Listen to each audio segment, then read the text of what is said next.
Hindi ka mananalo sa taong tanga.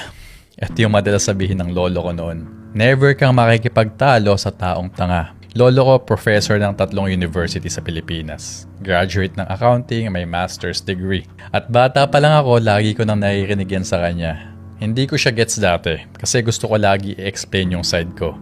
Gusto kong maintindihan nila yung point ko. Gusto kong ma-educate sila. Pero sabi ng lolo ko, hindi lahat deserve maintindihan yung punto mo. Sabi niya, mas okay pang kausap yung bobo kasi yung bobo walang alam. Parang empty sponge. May chance pa na may ma-absorb siya. Para siyang empty container, may chance na malagyan.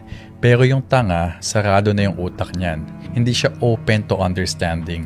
Open lang siya sa argument, sa debate, sa pagpilit ng tama kahit mali na. Habang tumatanda ako, mas naiintindihan ko na yung ibig niyang sabihin. Kasi may mga tao talaga na kahit anong facts, kahit anong explanation, kahit anong proof, wala.